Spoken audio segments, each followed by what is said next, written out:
Baik, kita mulai Bapak Ibu. Assalamualaikum warahmatullahi wabarakatuh. Waalaikumsalam warahmatullahi wabarakatuh, Ustaz. Bismillahi walhamdulillah wassalatu wassalamu ala Rasulillah wa ala alihi wa sahbihi wa mawalah wa la hawla wa la quwwata illa billah. Asyhadu an la ilaha illallah wahdahu la syarika lah wa asyhadu anna Muhammadan abduhu wa rasuluh la nabiyya ba'dah. Allahumma salli wa sallim wa barik ala sayyidina Muhammad wa ala alihi wa sahbihi wa dzurriyyatihi wa ahli baitihi ajmain. Allahumma faqihna fid din wa 'allimna at-ta'wil. Amin amin ya rabbal alamin. Syukur alhamdulillah Bapak Ibu peserta sekolah bahasa Arab dimanapun berada. Pada malam hari ini kita bisa melanjutkan kembali program sekolah bahasa Arab di kelas ilmu Nahwu ya. Setelah sebelumnya minggu lalu di pertemuan terakhir kita mengalami sedikit masalah dengan jaringan.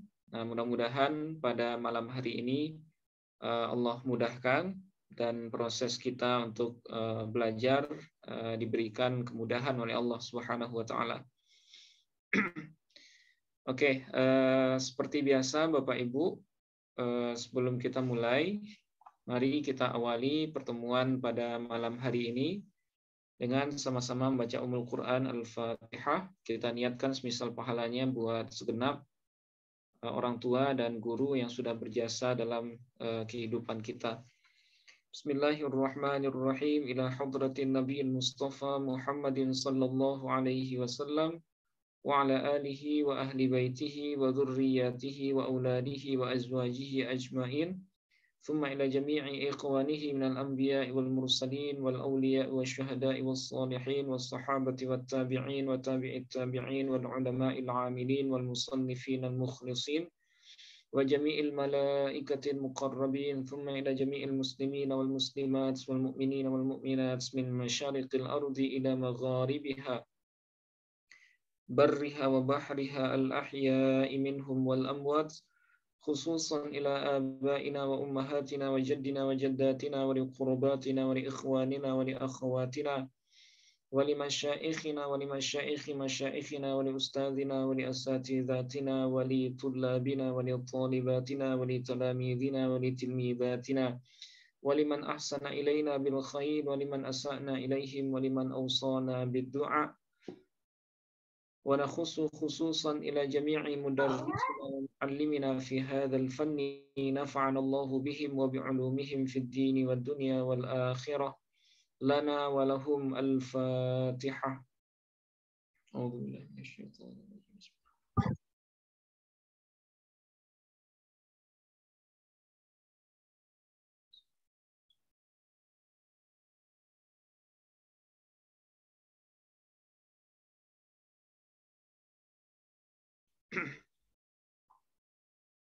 Oke. Baik, Bapak Ibu peserta sekolah bahasa Arab yang berbahagia, apakah suara saya bisa terdengar jelas, Bapak Ibu? Sangat jelas, Ustaz. Jelas, Ustaz. Ustaz. Ya, mudah-mudahan lancar sampai akhir ya. Oke. Amin ya Allah. Pada pertemuan pertama kita sudah membahas beberapa istilah penting ya dalam bahasa Arab, di mana pertemuan pertama itu adalah dasar dari semua pembelajaran kaidah bahasa Arab. Nah, kita sudah mengenal ada istilah terkecil dalam bahasa Arab yang kita sebut dengan huruf hijaiyah. Ya, huruf hijaiyah yang setara dengan abjad ya. Iya, Kemudian Ustaz. huruf hijaiyah digabung sehingga menjadi sesuatu yang bermakna. Maka itu diistilahkan dengan kalimah. Kalimah. Kalimah atau setara dengan kata dalam bahasa Indonesia. Bahasa Indonesia. Oke. Kemudian, nah di sini ada kalimah itu ada 3 dalam bahasa Arab ya. Ada isim, ada fiil, Fiil, ada dan ada huruf. haraf atau huruf. Haraf. Ya, huruf itu jamaknya, kalau harfun itu mufradnya, tunggal ya. Ya, Nah, jadi Ustaz. kalimah dalam bahasa Arab itu jenisnya hanya ada 3. Kalau bukan isim berarti fiil, kalau bukan fiil berarti haraf. Haraf. Nah, itu. Oke. Kemudian setelah kalimat ya, atau ketika kalimah disusun sehingga memunculkan sebuah pemahaman, maka itu menghasilkan istilah yang disebut dengan kalam. Kalam. Nah, kalam istilahnya. Nah, kemudian kalam disusun akan menghasilkan istilah faqrah. Ya, faqrah ini sama dengan paragraf dalam bahasa kita. Kemudian faqrah disusun akan menghasilkan al-kitabah, ya, tulisan atau maqalah. Ya. Kemudian kitabah atau tulisan tadi kalau digabung itu akan menghasilkan sebuah kitab ya, atau sebuah majalah atau buku dalam bahasa kita. Nah, terakhir kitab itu disimpan di perpustakaan al-maktabah. Nah, ini yang penting. Ini istilah yang harus kita kenal semua ini. Ya, ada 7 istilah. Huruf hijaiyah, kemudian kalimah, kemudian kalam, kemudian faqrah, kitabah, kitab, kemudian maktabah. Nah, oke. Nah, ini istilah dasar ya. Oke. Kalau tadi kalimah, ya, dalam bahasa Arab ada berapa, Bapak Ibu? Kalimah? Ada 3. Ada 3. Isim, fiil, harf. Oke. Isim disebut juga dengan kata benda, fiil disebut juga dengan kata kerja, dan haraf disebut juga dengan kata bantu atau kata penghubung ya. Oke. Nah, berdasarkan kalimah yang 3 itu, isim, fiil ataupun haraf, nah yang ketiga unsur itu digabung atau disusun, itu mengistilahkan kalam ya, menghasilkan istilah kalam. Nah, kalam itu sendiri dalam bahasa Arab, nah itu dibagi lagi menjadi 2 kategori ya. Ada yang disebut dengan jumlah ismiyah, kemudian ada yang disebut dengan jumlah fi'liyah. Nah, ini kita mulainya dari kalam ini. Ya, mulainya dari kalam. Jadi kalam dalam bahasa Arab itu hanya ada 2. Ya, kalam secara umum. Ada yang disebut jumlah ismiyah. Ya, kemudian ada jumlah fi'liyah. Oke. Nah, apa itu jumlah ismiyah? Nah, kita tandai dengan adanya kalimah ismi di sini. Nah, berarti jumlah ismiyah adalah kalam yang diawali oleh isim. Nah, itu yang disebut dengan jumlah ismiyah. Kalam yang diawali oleh kalimah isim. Nah, jadi kalau ada isim di awal kalam atau di awal jumlah, maka kemungkinan besar jumlah itu atau kalam itu disebut dengan jumlah ismiyah. Nah, yang mana jumlah ismiyah ini tersusun dari 2 unsur. Yang pertama disebut dengan mubtada ya, kemudian kata keduanya disebut dengan khobar. Nah, itu. Jadi jumlah ismiyah diingat-ingat. Dia terdiri dari 2 pola atau 2 unsur dasar. Kata pertamanya disebut dengan mubtada. Dan kata keduanya disebut dengan khobar. Ya. Mubtada itu sama dengan subjek. Ya, sementara khobar itu sama dengan predikat. Oke. Nah, apa contohnya kemarin? Nah, contohnya ini. Ya, Allahu ahadun. Ya, Allahu ahadun. Allah itu esa. Nah, ini dia tergolong sebagai kalam yang berbentuk jumlah ismiyah. Ya, kenapa jumlah ismiyah? Karena dia diawali oleh Mubtada dan diawali khobar. oleh isim. Ya, dia diawali oleh isim yang polanya adalah kata pertamanya disebut dengan mubtada, yaitu Mubtada. Allah. Sementara ahadun disebut dengan khobar. Ya, ahadun disebut dengan khobar. Khobar. Oke. Nah, perlu diingat di sini seperti yang sering saya garis bawahi, mubtada kalau dia tunggal itu berharkat dhammah. Ya, mubtada kalau dia tunggal berharkat dhammah. Dhamma. Begitu juga dengan khobar kalau dia tunggal berharkat dhammah. Nah, seperti itu. Allahu ahadun. Nah, begitu juga dengan Muhammadun talibun. Ya, Muhammadun talibun. Apa arti Muhammadun talibun? Muhammad Muhammad adalah seorang, nah ini bukan Pelajar. sifat ya. Muhammad adalah seorang siswa. Nah, jadi Muhammadun posisinya sebagai mubtada. Kenapa mubtada? Karena diawali oleh isim. Karena isim ya, karena dia isim di awal jumlah atau di awal kalam. Nah, kemudian talibun di sini sebagai khobar. Nah, gitu. Nah, begitu juga dengan Muhammadun Rasulullahi. Muhammad itu adalah utusan Allah. Nah, Muhammadun mubtada, Rasulu sebagai khobar. Nah, itu ya. Oke. Nah, cuma di sini ada catatan minggu lalu bahwa antara mubtada khobar itu tidak selalu harus beriringan. Ya, tidak selalu harus beriringan. Bisa saja mubtada dan khobar itu dipisah oleh kalimat lain. Ya, kalimat lain. Nah, misalnya Bakrun fil madrasati masyhurun. Nah, Bakar di sekolah, ya, Bakar itu di sekolah adalah masyhurun, terkenal. Nah, di sini yang menjadi mubtada adalah Bakrun, sementara khobarnya adalah masyhurun. Nah, di sini terdapat ada kalimat di tengah. Nah, kalimat di tengah ini dalam istilah kita minggu lalu diistilahkan dengan jumlah mu'taridhah. Ya, jumlah mu'taridhah atau jumlah i'tiradiyah.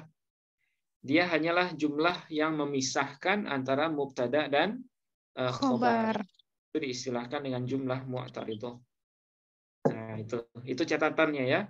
Jadi antara mubtada dan khobar terkadang bisa dipisah oleh jumlah mu'taridhah atau kalimat yang bukan khobar tapi dia memisahkan antara khobar dengan mubtada. Oke. Nah, kemudian yang kedua ada jumlah fi'liyah. Nah, jumlah fi'liyah sebagaimana halnya namanya fi'liyah yaitu kalam yang diawali oleh kalimat fi'il atau kata kerja. Nah, jadi kalau seandainya di awal itu ada fi'il, ya di awal jumlah itu ada fi'il, maka jumlah itu disebut dengan jumlah fi'liyah. Ya, yang mana rumusannya terdiri dari fi'il, fa'il, kemudian maf'ul bih. Nah, fi'il, fa'il, maf'ul bih. Nah, fi'il itu setara dengan predikat, kemudian fa'il itu subjek, dan maf'ul bih itu adalah objek. Nah, seperti itu. Jadi jumlah fi'liyah fi'il, fa'il dan maf'ul. Oke, contoh misalnya. Ja'alallahul ka'bata. Nah, ja'alallahul ka'bata. Nah, di sini ja'ala dia berposisi sebagai fi'il, ya, fi'il madhi. Nah, nanti kita akan bahas semuanya. Fi'il itu nanti ada lagi jenisnya. Nah, ja'ala, kemudian Allahu. Nah, Allahu sebagai apa kira-kira Bapak Ibu? Sebagai fa'il. Nah, sebagai fa'il. Kenapa fa'il? Karena dia terletak sesudah fi'il. Ya, karena dia terletak sesudah fi'il. Nah, al-ka'bata di sini sebagai maf'ul bih atau sebagai objek. Nah, untuk harkatnya kita garis bawahi. Kalau fa'il itu harkatnya kalau dia tunggal itu dhammah. sama seperti mubtada dan khobar. Sementara kalau maf'ul bi harkatnya fathah, ya, kalau dia tunggal, al-ka'bata. Nah, tunggal berharkat fathah. Begitu juga dengan khalaqallahul insana. Nah, kenapa Allahu di sini? Khalaqallahu. Kenapa Allahu? Karena Karena tunggal. menjadi fa'il. Nah, karena dia berposisi sebagai fa'il. Kenapa dhammah Karena harkatnya? dia mufrad. Nah, karena dia mufrad, ya, tunggal. Nah, sementara al-insana dia sebagai maf'ul bih di sini. Maf'ul bih.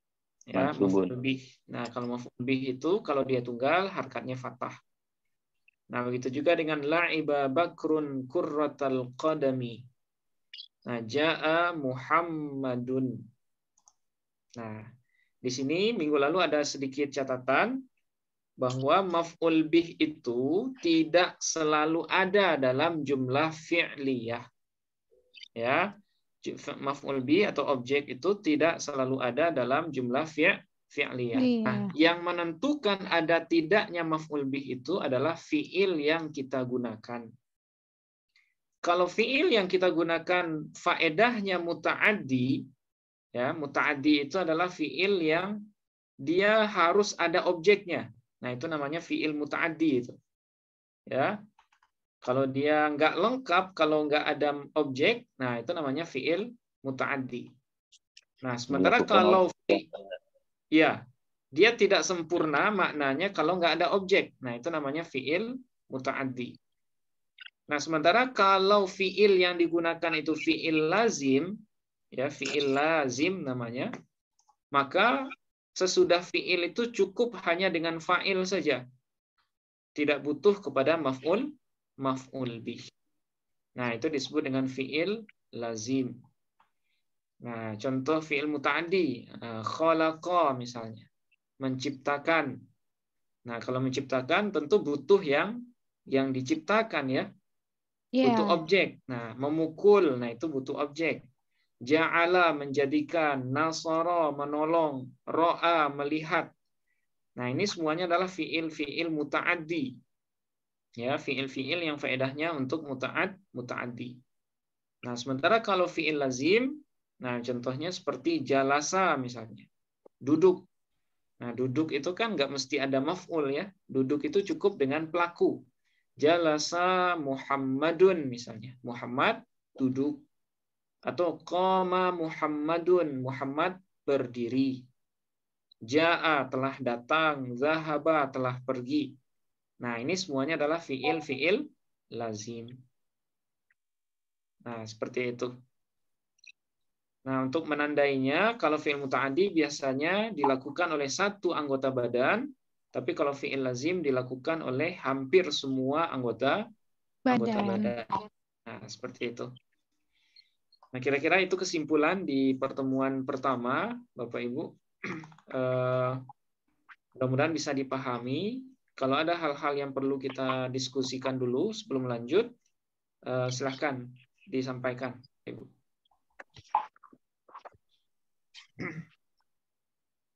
Ada pertanyaan mungkin atau ada contoh? Nah, kemarin ada ini, ya, masing-masing kita nyari contoh jumlah ismiyah dan fi'liyah.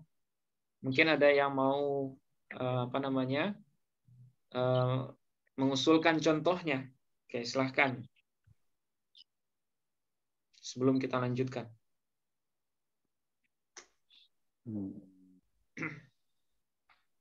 Ya. Oke, silakan Bapak Ibu. Kalau ada. Saya Ustaz. Bu Eni, ya? Ya. Oh ya, silakan Bu Eni. Kalau dalikal kitabu itu juga, ini dalikalnya itu bisa mubtada, ya Ustaz? Oke, baik. Nah, dzalikal kitabu. Oke. Nah, kira-kira itu jumlah apa? Nah, cuma ismiyah. Kita tulis di bawah, Bu, ya. Kita tulis di sini dulu nih. Oke, dalam surah ini, ya, Al-Baqarah yang ayat kedua. Dzalikal kitabu la raiba fiih. Oke. Hanya 2 kata, Bu ya. Zalika. Nah, zalikal kitabu. Oke. Nah, kira-kira Bapak Ibu, ini jumlah apa ini? Zalikal kitabu. Jumlah ismiyah. Ismiyah. Jumlah? Ismiyah. Tapi belum Oke. belum jadi jumlah deh kayaknya. Nah, oke. Nah, ini baru separuh Bapak Ibu. Ya. Ini belum dia belum menjadi jumlah yang berfaedah, ya. Dia belum menjadi kalam. Nah, kenapa belum jadi kalam? Karena di sini baru ada mubtada, tapi belum ada khobarnya. Ya. Zalikal kitabu. Nah, nanti kita akan bahas Bapak Ibu. Zalika ini dia tergolong sebagai namanya isim isyarah. Ya, isim isyarah. Nah, isim isyarah itu ya, dia tergolong sebagai isim yang tidak sesuai dengan aturan yang kita sebut di awal. Kita tadi nyebut kalau mubtada itu kan kalau dia tunggal harakatnya dhammah kan? Nah, khusus untuk isim-isim seperti dzalika ya, dia posisinya benar sebagai mubtada, tapi dia harakatnya selalu fathah. Ya, dia diistilahkan dengan isim isyarah. Ya, diistilahkan dengan isim isyarah. Nah, isim isyarah kalau sesudahnya itu ada kalimat yang beralif lam, nah kalimat yang sesudahnya itu nanti kita sebut dengan athof bayan. Nah, ini istilah semua ini. Posisinya itu disebut dengan athof bayan atau badal ya. Nah, dan athof bayan ini belum sah menjadi khobar. Dia belum bisa kita sebut khobar. Nah, dzalikal kitabu artinya adalah kitab itu. Ya, kitab itu. Nah, akan sah dia menjadi jumlah kalau kita sambung. Nah, misal ya, ini bukan Quran. Dzalikal kitabu misalnya nah, gini. Dzalikal kitabu kabirun. Nah, baru ini menjadi jumlah ismiyah. Nah, dzalikanya sebagai mubtada, al-kitabunya sebagai athof bayan namanya atau badal ya. Nah, athof bayan itu adalah kalimat yang menjelaskan makna dari dzalika. Dzalika ini kan artinya itu ya. Itu kitab, kalau cuman itu kan membingungkan, itu apa gitu. Nah, isi dari itu adalah al-kitabu. Ya, buku. Buku itu besar. Nah, kabirun baru menjadi khobar dari dzalika. Nah, seperti itu. Nah, gitu Bu ya, Bu Eni. Jadi kalau hanya sekedar dzalikal kitabu, nah dia hanya mubtada saja itu, baru separuh dia. Baru separuh. Nah, al-kitabunya itu sebagai penjelas atau yang disebut dengan athof bayan untuk kalimat dzalika. Nah, khobarnya mana? Nah, khobarnya adalah kalimat yang sesudahnya. Nah, kalau di Al-Baqarah itu dzalikal kitabu la raiba fiih. Nah, yang jadi khobarnya adalah la raiba fiih. Nah, kitab itu maksudnya Al-Qur'an itu la raiba fiih, tidak ada keraguan di dalamnya. Nah, la raiba fiih itulah yang jadi khobar. Tapi karena itu agak panjang, nah saya potong, saya ganti dengan contoh lain. Dzalikal kitabu kabirun. Nah, ini baru menjadi jumlah ismiyah. Nah, gitu Bu Eni ya. Iya. Jadi dzalikal kitab baru separuh ini. Baru separuh. Nah, nanti semuanya akan kita jelaskan. Kita akan masuk ke sini. Oke. Jadi khobarnya tuh bisa beberapa Ya, khobar itu nanti ada beberapa variasi, Bu, ya. Khobar itu tidak mesti hanya satu kata. Ya. Khobar itu nanti bisa satu kata, bisa dua kata, bisa juga berbentuk jumlah gitu. Nah, jadi khobar, nah misalnya la raiba fih. Nah, itu khobarnya berbentuk jumlah itu. Ya, la raiba fih. Nah, nanti di bahasan mubtada secara khusus nanti akan kita jelaskan. Nah, karena kita masih awal sekarang, nah contoh itu saya skip dulu. Nah, saya ganti dengan kabirun supaya memudahkan dulu. Nah, seperti itu, Bu. Ya, sama-sama, Bu. Kalau ini Pak Ya. Ustadz, Ya, silakan, Pak. kalau Allahu yastahzi'u bihim, Oke. Allahu yastahzi'u bihim, Ya, Allahu yastahzi'u bihim. ya.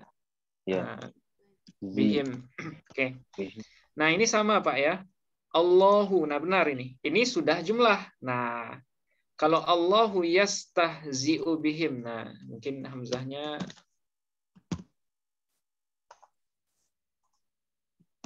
ini ya, yastahzi'u bihim. Oke. Nah, kalau yang seperti ini sudah sah kita sebut dengan jumlah. Nah, kira-kira jumlah apa, Bapak Ibu? Jumlah ismiyah. Nah, jumlah ismiyah. Kenapa ismiyah? Karena diawali oleh kalimah isim. Allahu ini adalah isim. Ya, ini adalah isim. Kenapa isim? Ya, karena Allah itu kan nama ya. Nama Rabb. Nama Tuhan, Allahu. Nah, Allahu sebagai mubtada. Nah, kira-kira mana khobarnya, Bapak Ibu? Yastazi'u.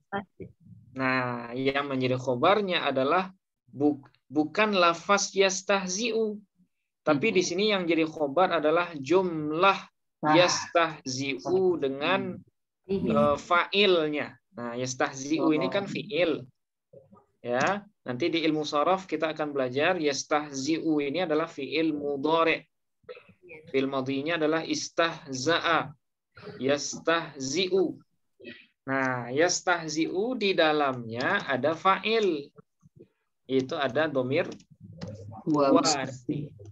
Di dalamnya ada huwa. Nah, ini nanti di waktunya akan kita jelaskan, Bapak Ibu. Jadi jangan ini dulu ya. Ini banyak amat ini istilahnya. Allahu yastahzi'u. Nah, yang menjadi khobar dari Allah adalah gabungan fi'il yastahzi'u dengan domir huwa yang ada di dalam. Nah, Allah memperolok-olokkan huwa. Allah itu bihim, ya, dengan mereka. Nah, jadi yang jadi khobarnya adalah jumlah fi'liyah yastahzi'u dengan fa'ilnya. Nah, jadi benar Pak Aji ya. Ini sudah termasuk ke dalam jumlah ismi ya. Nah, cuma khobarnya berbentuk gabungan fi'il dengan fa'il. Oke. Nah, bihim, nah ini adalah bi-nya huruf jer, kemudian him-nya itu dijerkan oleh bi-nya. Oke. Nah, seperti itu, Bapak Ibu. Kalau bihim nggak ada kedudukannya ya Ustaz. Bihim di sini hanya sekedar jar majrur. Ya, sekedar jar majrur, Bu. Nah, cuma nanti jar majrur itu ada istilahnya walaupun dia jar majrur tapi dia pada mahal nasab sebagai maf'ul bih. Ya, gabungannya itu yang jadi maf'ul bih, bukan bi-nya atau hum-nya saja atau him-nya saja, tapi gabungannya. Ya. Nah, sama dengan marartu bi Muhammadin. Nah, bi Muhammadin itu jar majrurnya itu, nah itu pada mahal nasab sebagai maf'ul bih. Nah, itu. Tapi nggak usah itu difikirkan dulu. Yang jelas bihim ini adalah jar majrur gitu. Bi-nya huruf jar, him-nya sebagai majrur dengan bi. Oke. Masih ada Bapak Ibu? Usulan contoh lain? Zahaballahu binurihim. Oke. Zahaballahu binu. Oke. Kira-kira ini jumlah ismiyah atau fi'liyah, Bapak Ibu? Fi'liyah. Fi'liyah ya. Zahaballahu binurihim. Oke. Nah, kenapa dia jumlah fi'liyah? Zahaballahu binurihim. Karena diawali dengan karena diawali oleh fi'il, yaitu zahaba ya. Nah, zahaba fi'il, setiap fi'il butuh kepada fa'il. Mana fa'ilnya zahaba? Allahu. Allahu. Oke, Allahu. Allah telah menghilangkan binurihim dengan cahaya mereka. Nah, binuri, bi-nya adalah huruf jer, nurinya adalah isim yang dijerkan oleh bi ya. Nah, gabungan jar majrurnya ini pada mahal nasab sebagai maf'ul bih. Nah, oke, berarti ini sudah lengkap semua. Ada jumlah ismiyahnya, kemudian ada jumlah fi'liyahnya. Nah, jadi kita kembali lagi ke konsep dasar, Bapak Ibu. Atau jumlah ismiyah itu adalah gabungan dari mubtada dan khobar. Mubtada dhammah kalau tunggal, khobar juga dhammah. Kemudian jumlah fi'liyah rumusnya fi'il, fa'il, maf'ul bih. Nah, fa'il itu dhammah kalau tunggal, sementara maf'ul bih itu fathah kalau tunggal. Nah, cukup itu aja dulu yang dipahami. Ya, cukup itu. Nah, adapun variasi yang ada di contoh ini, nah itu nanti pada waktunya akan kita jelaskan lebih detail ya, Bapak Ibu. Oke. Mungkin kita cukupkan dulu ya terkait dengan review materi sebelumnya.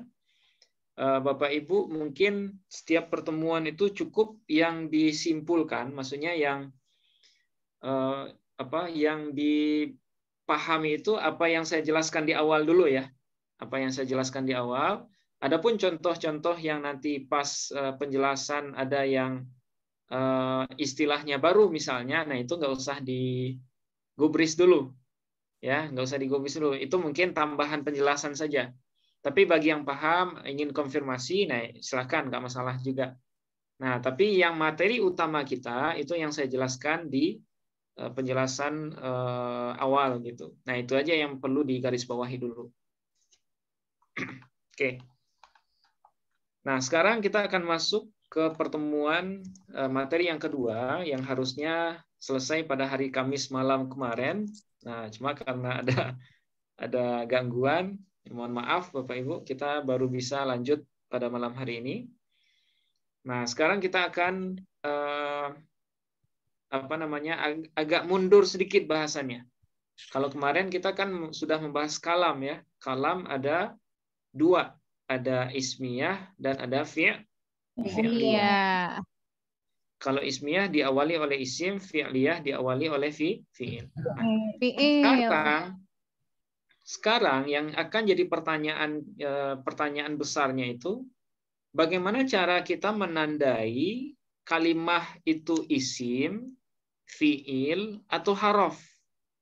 Nah, bagi kita yang baru belajar ya, khususnya, bagaimana cara kita menandai kalimah itu dia berstatus sebagai isim, sebagai fi'il, atau sebagai harof. Nah, itu yang akan kita bahas pada malam hari ini. Oke.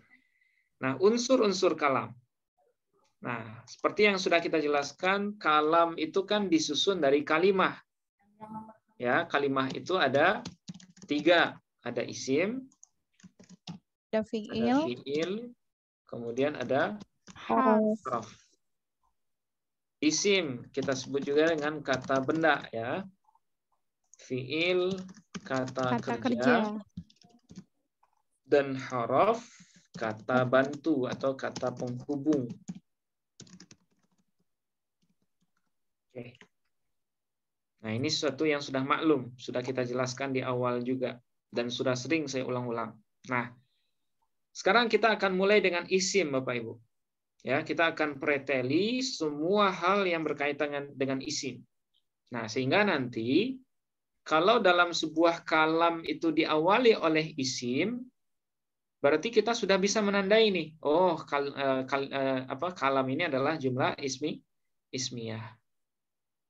Tapi kalau kita belum kenal dengan isim secara menyeluruh, nah nanti kita akan kesulitan dalam menentukan jumlah ismiyah. Nah, nanti setelah kita selesai membahas isim secara detail, nah kemudian baru kita masuk ke fi'il. Ya, fi'il untuk mengetahui jumlah fi'liyah. Nah, kita tahu nih konsep jumlah fi'liyah itu fi'il tambah fa'il tambah maf'ul. Tapi fiil itu detailnya kita belum tahu. Nah, ya, fiil itu belum tahu kita bentuknya. Nah, tentu kita susah menentukan jumlah fi'liyah. Nah, itu makanya nanti sesudah penjelasan isim kita akan jelaskan juga rincian fiil. Nah, begitu juga dengan haraf. Nah, oke. Nah, sekarang kita mulai dari isim.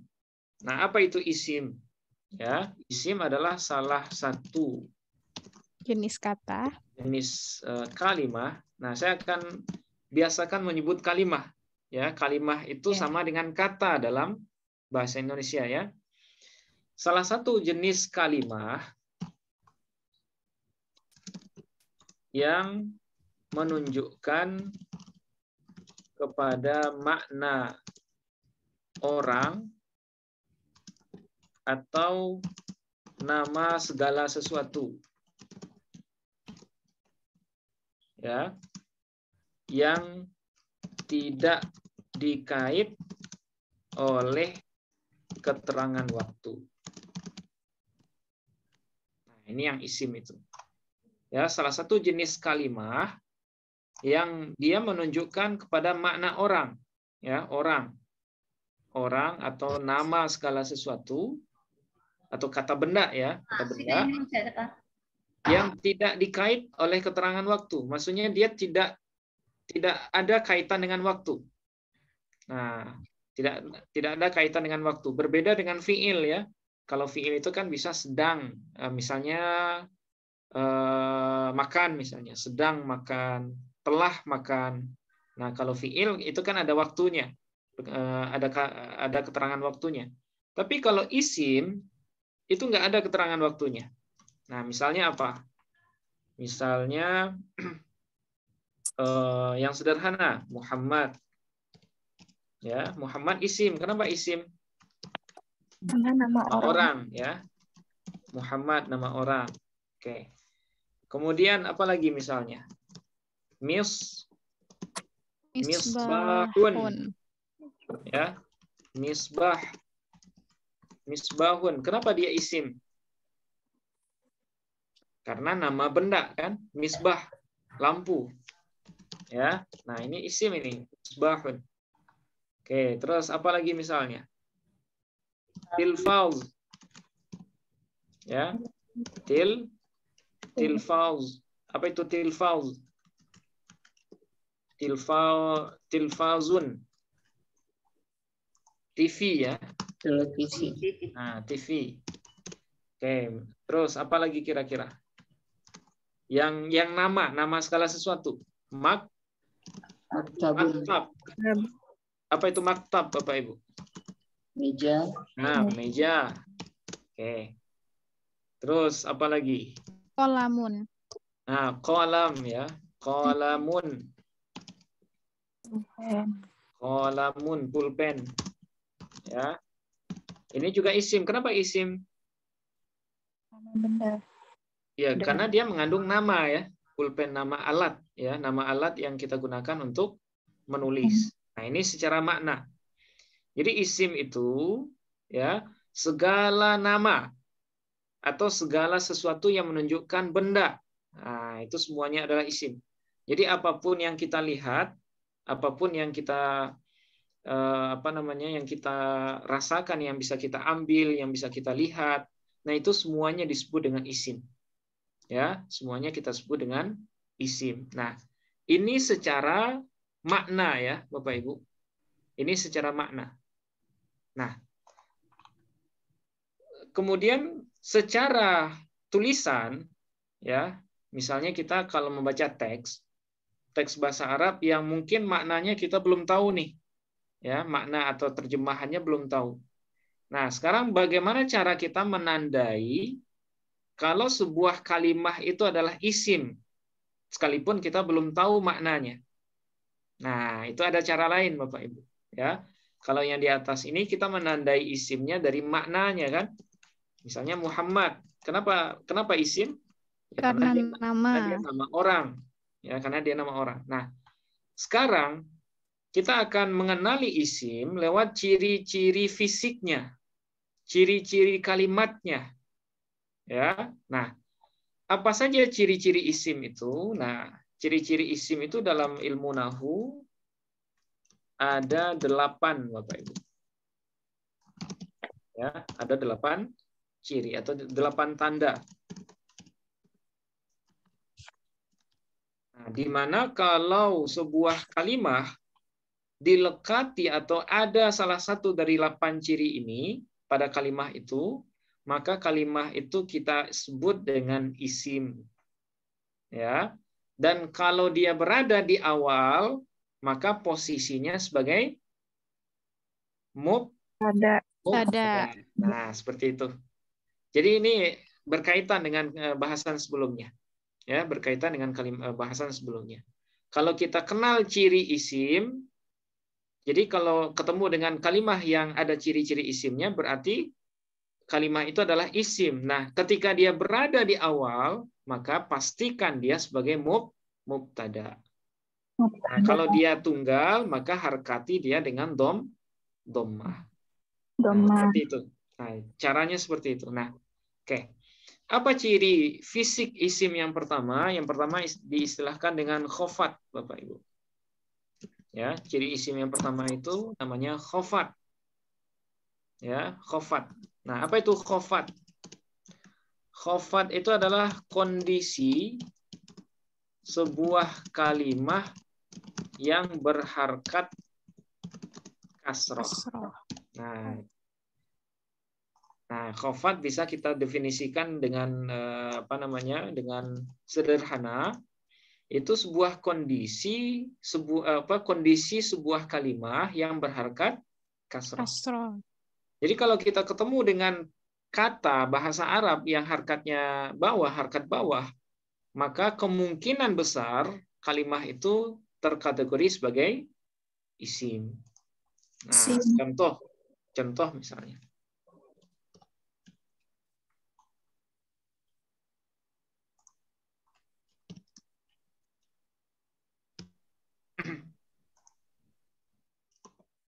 Nah, ini ada ininya.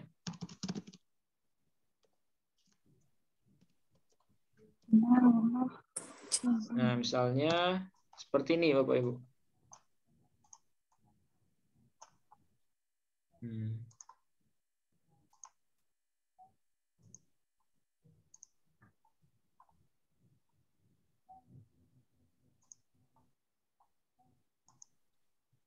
Oke. Nah, nggak apa ya. Ada ini kuningnya itu. Nah, misalnya kita baca apa ini, Bapak Ibu? Minal masjidi. Minal masjidi. Ya, minal masjidi. Nah, ini jim. Oke. Nah, kalimat al-masjidi, nah di sini kan dia berharkat apa kira-kira? Masjidi. Berharkat apa? Kasroh ya. Kasroh. Nah, karena dia berharkat kasroh, nah dia diistilahkan dengan khofat. Ya, setiap kalimah yang khofat, nah maka dia berjenis kata sebagai isim. Berarti al-masjidi ini sebagai apa? Jenis katanya? Isim ya. Jenis katanya isim. Nah, kalau seandainya saya tanya apa tanda isimnya al-masjidi? Kasroh. Nah, khofat. Nah, sebut khofat. Ya. Nah, sebut aja khofat. Kenapa khofat? Ya karena dia berbaris bawah. Nah, seperti itu. Atau misalnya contoh lain.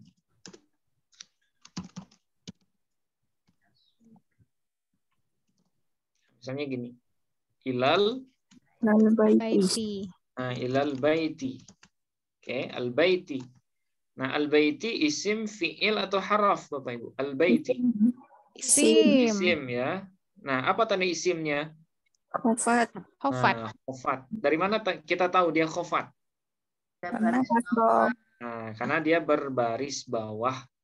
Ya, karena dia berbaris bawah. Dalam Quran misalnya minal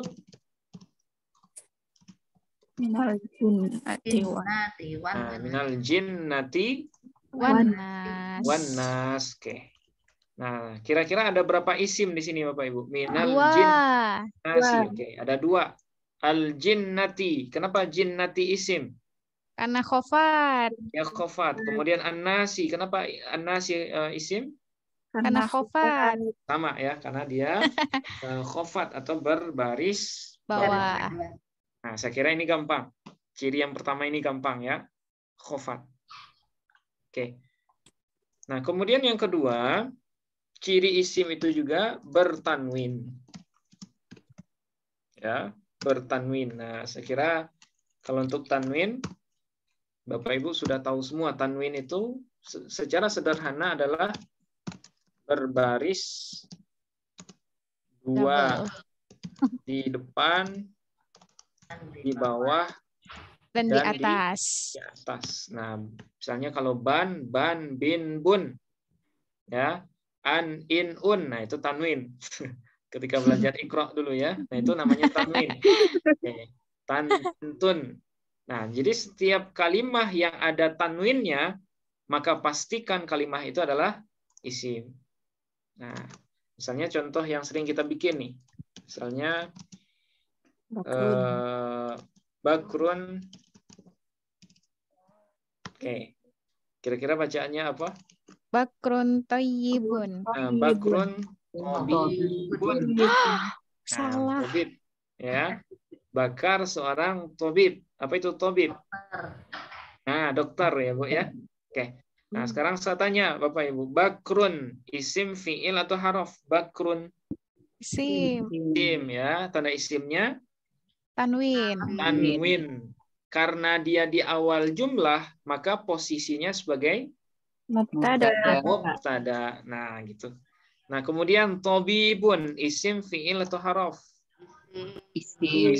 Tanda isimnya Tanwin. Karena dia terletak sesudah mubtada, maka posisinya sebagai khobar ya, sebagai khobar. Oke, nah ini tanwin. Nah, perlu diingat tanwin ini itu tidak akan pernah bertemu dengan alif lam. Ya, tidak akan pernah satu gerbong dengan alif lam. Jadi kalau seandainya kalimah itu bertanwin, maka dia tidak boleh beralif lam. Ya. Tapi kalau sebaliknya, kalau kalimah itu beralif lam, maka dia tidak boleh bertanwin. Nah, itu yang perlu diingat. Ya, tanwin itu tidak boleh gabung dengan alif lam. Nah, sekaligus ya, yang ketiga, ciri dari isim itu juga adalah beralif lam. Ya, beralif lam. Nah, beralif lam. Nah, misalnya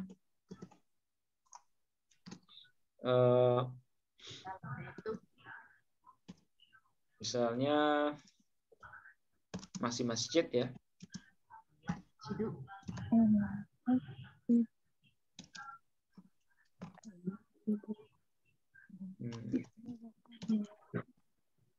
Nah, misalnya seperti ini.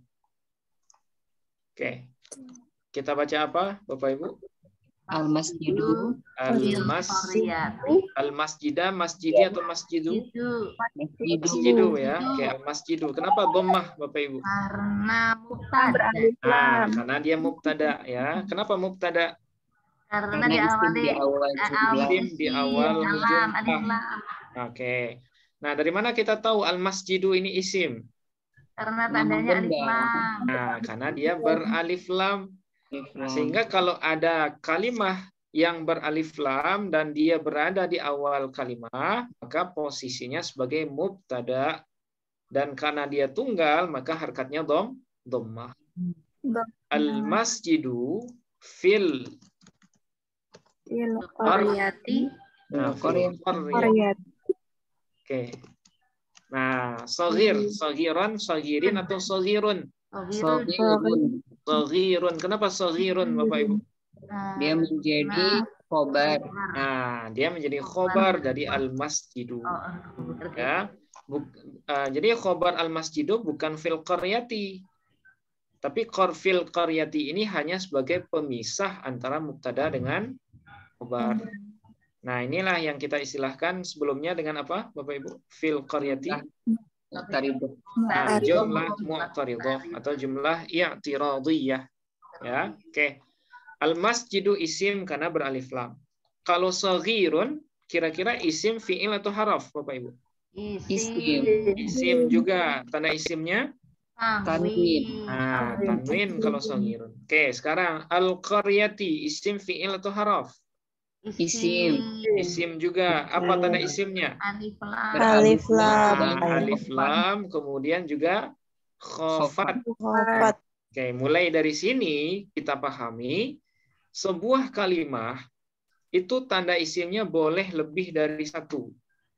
Ya, boleh lebih dari satu. Nah, di sini misalnya al-qaryati. Tanda isimnya ada dua di sini ya. Qaryati khofat. Kemudian sebelumnya juga ada alif lam. Nah, jadi nggak masalah sebuah kalimah punya tanda isim lebih dari satu. Oke, al-masjidu fil qaryati shaghirun. Masjid di kampung itu kecil gitu ya. Oke. Nah, sudah 3. Ada khofat, tanwin, alif lam ya. Nah, sekarang yang keempat, ciri isim juga adalah didahului oleh huruf jar. Nah, ini akan sering kita jumpai ini ya. Didahului oleh huruf jar. Nah, yaitu huruf yang bekerja menjarkan. Nah, menjarkan itu menjadikan apa ya? Berbaris bawah ya. Nah, untuk sementara menjadikan kalimah berbaris bawah. Nah, itu huruf jar. Menjadikan kalimah berbaris bawah atau kasar. Nah, itu tugas dari huruf jar. Nah, didahului oleh huruf jar yaitu huruf yang bekerja menjarkan atau menjadikan kalimah berbaris bawah. Nah, huruf yang bekerja menjarkan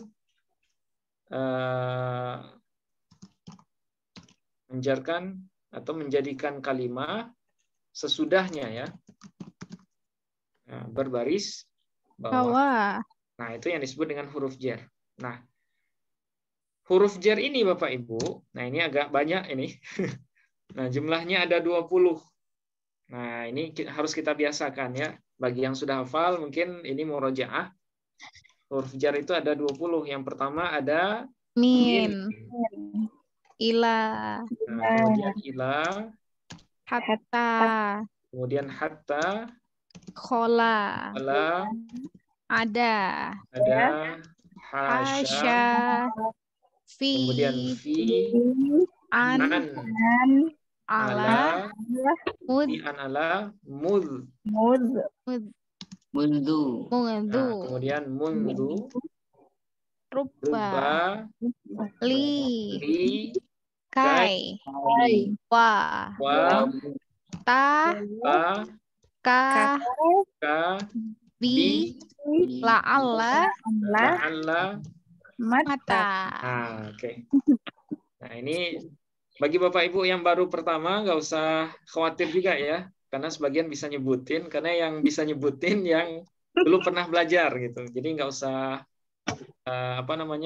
ini juga nggak usah, aduh orang udah bisa semua, saya belum bisa, enggak, kita sama aja semua. Nah, jadi huruf jar semuanya ada 20. Nah, ada min, ila, hatta, khola, ada hasya. Nah, kemudian fi ya. Fi, terus an, ala, mud. Kemudian mundu. Kemudian rubba. Kemudian li. Kai, wa, ta, wa, ini ta, kemudian ka, bi, la'alla, kemudian yang terakhir mata. Ya. Oke. Nah, ini semuanya kita istilahkan dengan huruf jar, Bapak Ibu. Ya. Kita istilahkan dengan huruf jar. Min, nah artinya dari. Dari. Ila, kepada atau ke. Hatta, hingga. Khala, Selain. lain ya. Ada sama ini, selain juga. Hasya, Selain. lain. Fi, Pada. nah, di atau pada ya. Oke, an, Tentang. dari atau tentang, tergantung konteks ya. Bisa dari, bisa tentang. Oke. Kemudian ala, Di atas. mul, Sejak. sejak. Kalau mundu, Semenjak. semenjak. Ya, hampir mirip ini. Semenjak. Kemudian rubba, amat Amat banyak. banyak. Bisa juga amat sedikit. Bisa dua-duanya, tergantung konteks kalimat. Ya. Kemudian li, untuk atau bagi. Bagi. Kai, agar. Agar. Wa, demi. Dan. Demi. Waduh, Ya. berarti ya. Kalau yang dan, nah itu beda lagi namanya. Nanti namanya huruf atof. Ya. Nah, waw di sini artinya demi. Oke, ta juga demi. Ini ya. Ka, Seperti. seperti. Bi, Dengan. la'alla, Semoga. mudah-mudahan atau semoga sama. Oke, terus mata, Kapan-kapan. pan. Oke. Nah, ke-20 huruf ini sekali lagi kita sebut dengan huruf jar, Bapak Ibu. Ya. Nah, kalau kita ketemu dengan salah satu dari yang 20 ini, maka kata yang sesudahnya pasti isim. Ya, pasti isim. Karena huruf-huruf yang 20 ini tidak mungkin masuk ke kalimat fi'il. Dan tidak mungkin juga masuk ke kalimat haraf. Nah, oke. Nah, untuk lebih mudahnya mungkin kita baca bersama sebelum kita tuliskan contohnya. Nah, cara ngafalnya 3-3 Bapak Ibu ya. Min ila hatta, khala ada hasya, fi an ala, munzu ruba, li kaiwata, kabila ala, mata. Oke. Kita coba bersama baca 1, 2, 3. 3-3 ya Bapak Ibu. Min ila hatta. Kola ada hasya. Fi an ala. Mundu ba. Li Kaiwata. Kabila La'alla mata. Oke, kalau 3-3 itu gampang. Min ila hatta khala ada hasya fi an ala mudzuruba li kaiwata kabila ala mata. Nah, itu ya. Nah, ini semuanya disebut dengan huruf jar. Nah, nanti bagi Bapak Ibu yang baru dapat materinya, nah ini nanti coba diulang-ulang terus. Karena huruf ini paling banyak di Quran ataupun di bahasa Arab. Pasti setiap baris dari Al-Quran itu pasti ada huruf jar. Ya. Kemungkinan besar ada huruf jarnya. Nah, sekarang contoh ya. Kita contohkan misal dalam Quran ada kalimat misalnya apa, Bapak Ibu? Asra bi'abdihi ya. Asra bi'abdi. Oke, sekarang yang telah memperjalankan hambanya bi'abdi. Oke. Kenapa di sini kita baca abdi, Bapak Ibu? Karena didahului huruf jar. Nah, karena sebelumnya ada bi ya. Bi ini adalah huruf jar. Kerjanya adalah menjarkan atau membuat kalimat setelahnya berbaris bawah. Asra bi'abdihi. Oke. Berarti kalimat abdi isim, fi'il atau haraf, Bapak Ibu? Isim. Nah, kalimatnya isim. Kenapa isim? Didahului huruf jar. Nah, didahului oleh huruf jar. Selain didahului oleh huruf jar, apakah dia punya tanda isim yang lain? Ada. Khofat. Nah, khofat. Kenapa khofat, Bu? Karena didahului huruf jar. Nah, boleh juga. Berarti kita bolak-balik di sana terus ya. Ya karena dia berbaris bawah ya. Jadi tanda jarnya tanda isimnya khofat, kemudian didahului oleh huruf jar. Nah, berarti dua secara zahir ada dua. Oke. Asra bi 'abdihi lailam minal Masjidil Haram. Minal masjidi Harami. Harami. Ilal masjidil ilal masjidil Aqsa. Aqsa. Oke. Nah, di sini ada min ya. Minal masjidi. Masjidil. Oke. Kenapa di sini masjidi baris bawah? Karena didahului huruf jar. Nah, karena ada min ya, ada min sebelumnya. Min ini tergolong sebagai huruf jar. Ya. Karena dia huruf jar, maka kata sesudahnya berbaris bawah. Ini al-masjidi. Oke, berarti masjidi isim, fi'il atau haraf, Bapak Ibu? Isim. Nah, isim, tanda isimnya kira-kira ada berapa ini? Dua. Dua Tiga. atau empat? Tiga. Tiga. Tiga. Tanda isimnya. Pertama, kira-kira apa? Pertama, didahului huruf jar. Nah, didahului huruf jar, min. Oke. Terus kedua, Dua beralif lam. nah, beralif lam. Oke. Ketiga, Bu. Tiga Khofat. khofat. Nah, ketiga khofat. Berarti tiga ya. Nah, ini yang saya sebut tadi ya. Jadi isim itu tandanya boleh lebih dari satu. Nah, khusus untuk contoh ini, tanda isimnya ada berapa ini? Tiga. Ada tiga. Nah, ada tiga di sini. Nah, begitu juga dengan kalimat setelahnya. Ilal Ilal masjidil. masjidi. Ya, tetap al-masjidi. Ya, kenapa baris bawah? Karena ada ila sebelumnya. Ila. Nah, dia tergolong sebagai huruf jar. Jar. Itu makanya masjidi. Oke. Di sini saya ingin memberikan istilah sederhana. Di sini kan ada mina ya, Bapak Ibu. Mina.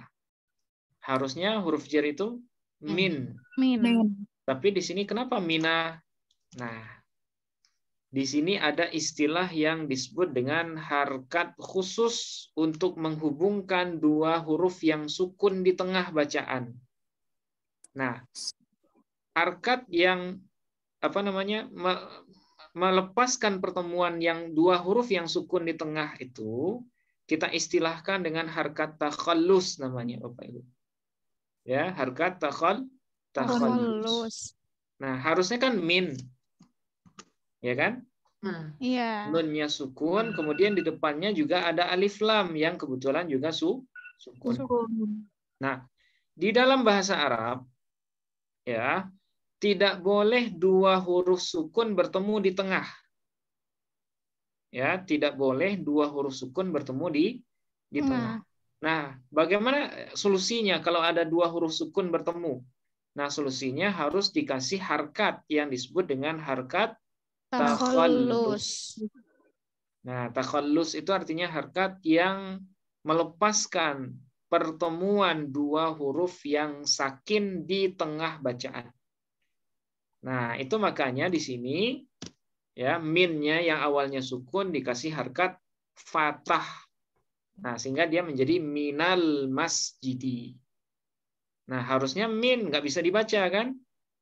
Karena nggak bisa dibaca harus ada harkat takhallus. Nah, itu makanya dibaca minal masjidi.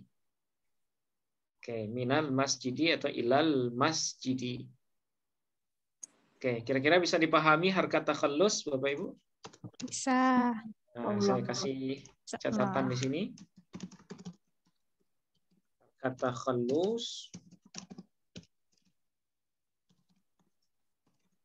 Harkat yang berfungsi untuk melepaskan pertemuan dua huruf yang sukun di tengah bacaan. Nah, itu yang disebut dengan harkat takhallus. Ya. Harkat takhallus, harkat yang berfungsi untuk melepaskan pertemuan dua huruf yang sukun di tengah bacaan. Harkat takhallus itu ada 3, boleh 3 gitu ya. Yang pertama atau yang A, boleh fathah. Nah, boleh fathah. Nah, ini contohnya. Minal masjidi. Nah, kenapa fathah? Karena harkat yang paling ringan. Jadi fathah itu kalau dijadikan atau dipilih sebagai harkat takhallus, alasannya karena dia harkat yang paling ringan. Maksudnya ringan diucapkan, ya, minal masjidi. Nah, itu makanya di sini harkatnya fathah. Oke, 1. Kemudian yang kedua, boleh kasroh. Ya, boleh kasroh. Nah, alasannya kenapa kasroh? Karena harkat asal untuk takhallus. Jadi harkat takhallus itu nggak mesti juga fathah. Boleh saja kasroh, Bapak Ibu. Ya, misalnya di sini nih. Boleh nggak dibaca minil masjidi? Boleh. Boleh. Boleh dibaca minil masjidi. Tapi ya karena kita merujuk kepada bacaan Quran yang sudah ada aturannya, ya, yang sudah ada qiraat khususnya, maka di sini kita nggak boleh sengaja membacanya dengan minil masjidi. Sekalipun secara kaedah ilmu nahu boleh saja kalau dibaca minil masjidi. Kenapa kasroh harkat takhallusnya? Karena kasroh itu harkat asal untuk takhallus. Nah, itu jawabannya kalau seandainya kita baca minil masjidi. Oke. Kemudian yang ketiga, harkat takhallus itu boleh juga dhammah. Nah, kapan takhallus itu boleh dhammah? Atau kenapa dhammah? Karena menyesuaikan dengan harkat huruf sebelumnya.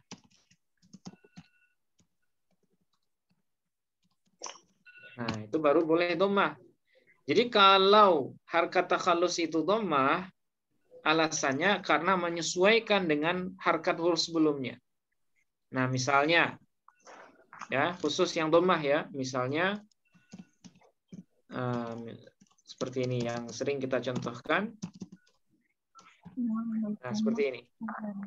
Biasanya kita baca apa, Bapak Ibu? Waalaikumsalam. Harusnya kan waalaikumsalam. Ya kan? Waalaikumsalam. Nah, ini asalnya nih. Tapi kalau seandainya kita paksakan, kita sukunkan mim, di sini ada apa yang terjadi kira-kira? Bertemunya dua huruf yang sukun. Ada 2 huruf yang sukun di tengah, yaitu mim dengan alif lam. Nah, padahal tadi kaedahnya tidak boleh 2 huruf sukun bertemu di tengah bacaan. Nah, itu makanya di sini ya harus ada harkat takhallusnya. Nah, karena sebelum mim sukun yang pertama ini dhammah kafnya, maka di sini harkat takhallusnya itu kita pakai yang dhammah. Nah, itu makanya waalaikumsalam warahmatullahi wabarakatuh. Nah, jadi dhammah mim, dhammahnya ini diistilahkan dengan harkat takhallus. Nah, kenapa dhammah harkat takhallusnya? Jawabannya apa, Bapak Ibu? Karena menyesuaikan dengan harkat huruf sebelumnya. Karena menyesuaikan dengan harkat huruf sebelumnya. Karena harkat sebelum mim dhammah supaya mutabaqah, supaya sesuai, maka mimnya juga didommahkan. Oke, waalaikumsalam. Nah, tapi kalau seandainya kita kasrohkan boleh nggak? Waalaikumsalam. Boleh. Boleh. Waalaikumsalam. Boleh. Boleh juga. Iya, Ustaz. Nah, sehingga alasannya sesuai dengan ini. Kalau waalaikumsalam, alasannya kenapa fathah? Karena harkat yang paling ringan. Karena fathah itu harkat yang paling ringan. Tapi kalau waalaikumsalam, Karena harokat Harokat asal untuk asal takhallus. Nah, karena harkat kasroh itu harkat asal untuk takhallus. Takhallus. Nah, seperti itu. Nah, ini sebagai tambahan wawasan saja. Ya, jadi huruf jer yang 20 ini terkadang nanti ada harkat akhirnya yang sukun, tapi ketika di dalam jumlah berharkat. Nah, ketika dia berharkat, maka harkatnya itu disebut dengan harkat takhallus. Ya, harkat takhallus. Oke, sudah berapa tanda isimnya? Sudah 4 ya. Khofat, tanwin, alif lam, kemudian huruf jer. Nah, sekarang kita lanjut yang kelima. Ya, yang kelima itu didahului oleh huruf qasam. Nah, ini beda lagi nih. Huruf qasam namanya. Nah, yaitu huruf yang digunakan untuk bersumpah. Nah, itu disebut dengan huruf qasam. Ya. Huruf yang digunakan untuk bersumpah yang tugasnya sama dengan huruf jer. Nah, huruf jer tadi tugasnya apa, Bapak Ibu? Untuk menjerkan huruf setelahnya. Menjarkan isim sesudahnya atau kalimat sesudahnya. Tapi bedanya kalau huruf qasam dia mengandung makna sumpah. Ya, mengandung makna sumpah. Nah, huruf qasam ini ada 3, Bapak Ibu. Ada wa, ada ba, kemudian ada ta. ta. Nah, ada wa, ada bi, kemudian ada ta. Dan semuanya bermakna demi. Ya, bi, demi. Oke, ta juga demi.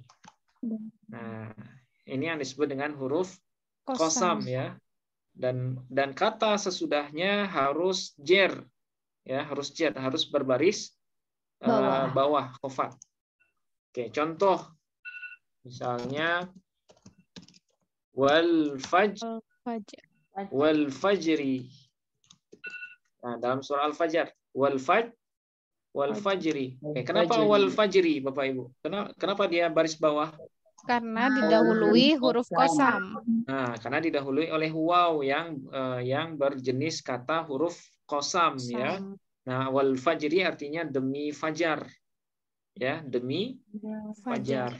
Atau misalnya wadduha. Billah. Nah, billahi. Yang normal dulu ya. Iya, Ustaz. Atau yang normal dulu. Oke, billahi. Mana billahi? Demi Allah. Nah, demi Allah. Ya. Billah dengan apa? Demi Allah. Nah, di sini ba-nya adalah ba qasam. Nah, sehingga artinya adalah demi Allah. Nah, sehingga Allah di sini adalah isim dengan tanda isim didahului oleh huruf qasam. Dan juga apa nih? Khofat. Kemudian sebelumnya juga beralif lam. Beralif. Oke, wal fajri billahi. Tallahi sama aja ya. Tallahi. Nah, sama aja maknanya. Walaupun yang sering digunakan itu adalah waw. Di dalam Quran yang sering digunakan itu adalah waw, demi, wal fajri, kemudian wasyamsi wal qamari. Terus apa lagi? Wadduha. Tapi ada juga wadduha. Kenapa nggak baris bawah? Wadduha. Oh iya. Ada alif lagi. Nah, ini khusus ya. Ini khusus. Wawnya tetap waw qasam. Ya. Tapi kenapa nggak dibaca wadduhi? Nah, karena ini catatan juga. Kalimat ad-duha ini huruf terakhirnya bukan ha, Bapak Ibu. Ya. Tapi huruf terakhirnya itu adalah ini nih. Ini namanya alif layyinah. Ya, alif layyinah. Dia bukan ya. Beda alif layyinah dengan ya, kalau ya itu ada titiknya 2 di bawah. Tapi kalau ya yang tanpa titik itu alif sebenarnya. Ya, huruf alif. Nah, hanya saja alif yang berbentuk ya itu diistilahkan juga dengan alif layyinah.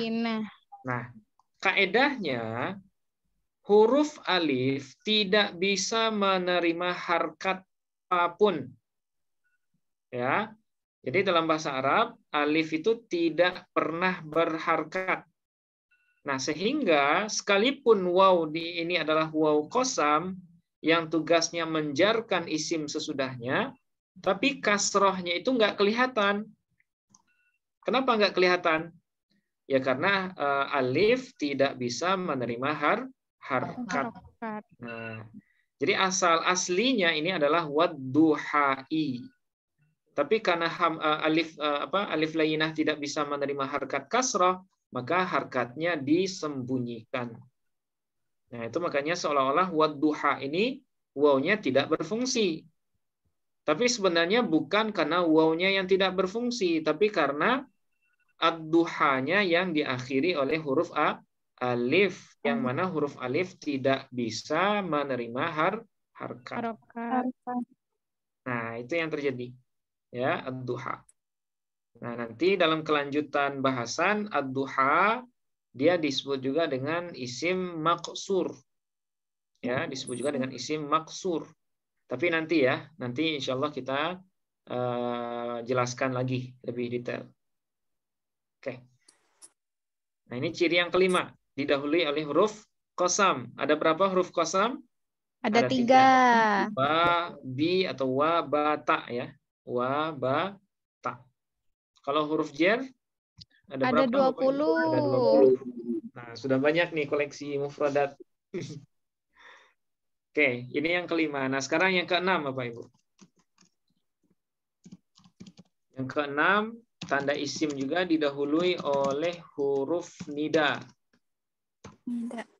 Nah, ini sudah banyak istilah ini. Nah, apa itu huruf nida? Huruf nida itu adalah huruf yang digunakan untuk memanggil orang. Ya, memanggil orang. Nah, itu namanya huruf nida. Ya, huruf nida. Nah, huruf nida ini ada 7, Bapak Ibu. Ya, yang paling sering digunakan itu adalah ya. Ya. Nah, ini huruf nida, ya. Kemudian a. Ya, ai. Nah, kemudian a, haya, aya, wa. Nah, ini 7 huruf nida ya, ya, a, ai. Kemudian a, nah a-nya panjang, kemudian haya, kemudian aya, kemudian wa. Nah, ini semuanya maknanya sama. Ya, maknanya sama. Apa maknanya? Wahai. Wahai. Nah, ini juga sama. Wahai semua. Nah, hanya saja bedanya dalam penggunaan saja, dalam pemakaian saja ya. Nah, misalnya kalau ya, nah ini untuk wahai jauh dekat. Jadi jauh ataupun dekat, nah itu sama saja, bisa digunakan ya. Nah, kemudian yang a, yang pendek, nah ini untuk dekat saja. Sama, ai juga dekat, memanggil orang yang jaraknya dekat. Tapi kalau yang a, yang panjang, nah ini untuk jauh Bapak Ibu. Ya, orang misalnya di seberang bangunan misalnya, dia di lantai dasar, kita di lantai 8. Nah, itu kita menggunakan yang a, ya, agak dipanjangin a-nya. Sama juga dengan haya. Nah, ini untuk jauh juga. Aya untuk jauh juga. Nah, kalau wa, nah ini untuk panggilan minta tolong. Ya, panggilan minta tolong. Nah, gitu. Nah, inilah 6 huruf yang kita istilahkan dengan huruf nida. Kita baca bersama Bapak Ibu. Ya ai haya wa. Jadi ya ai haya wa. Ya. Jadi tiga-tiga aja hafalnya. Ya ai haya wa. Oke. Ya ai. Nah, jadi ada 7. Ya, huruf nida ini ada 7. Nah, sekarang ada sedikit catatan terkait dengan huruf nida ini. Untuk kalimah atau untuk kalimah sesudah huruf nida secara umum bisa dibaca dengan 2 bacaan. Ya. Yang pertama, dhammah tanpa tanwin. Ya. Jika kata sesudahnya, atau jika kata itu berbentuk satu lafaz. Dhammah tanpa tanwin. Nah, misalnya gini. Misalnya kita manggil orang, ya Muhammad. Nah, kalau satu orang, cara baca kalimah sesudah huruf nida itu dhammah tapi nggak tanwin, Bapak Ibu.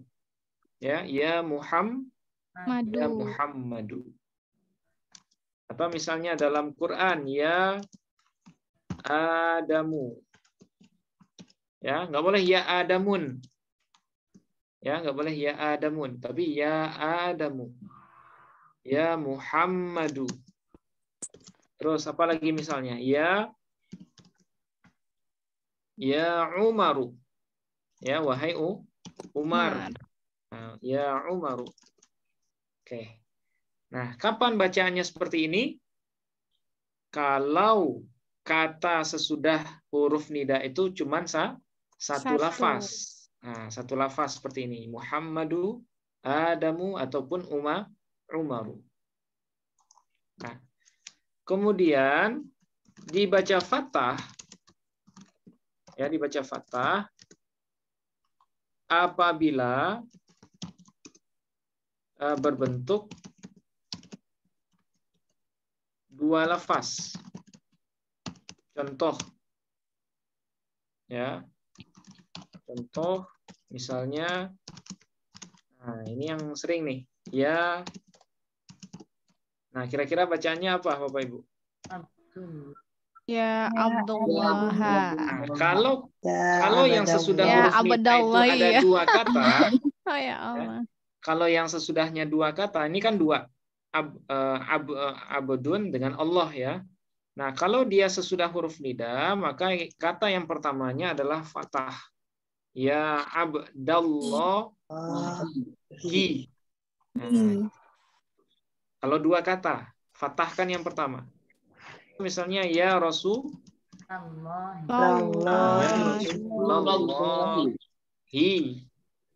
Ya, kenapa Rasulah di sini? Karena ketemu. Nah, karena dia 2 kata, Rasulullahi. Ya, Rasulullahi. Jadi jangan disebut ya Rasulullahi. Ya, tapi ya Rasulullahi. Karena 2 kata. Gitu juga dengan Abdallahi. Ya Abdallahi. Yang kalimat yang kedua harus ini baris bawah ya Pak Ustadz. Nah, kata yang keduanya baris bawah. Nah, nanti posisinya namanya mudhofun ilaih, Bu. Ya, dia sebagai mudhofun ilaih. Nah, yang penting diperhatikan adalah kata sesudahnya. Nah, itu harus berbaris fathah. Ya Abdullah, ya Rasulullah. Atau misalnya ini.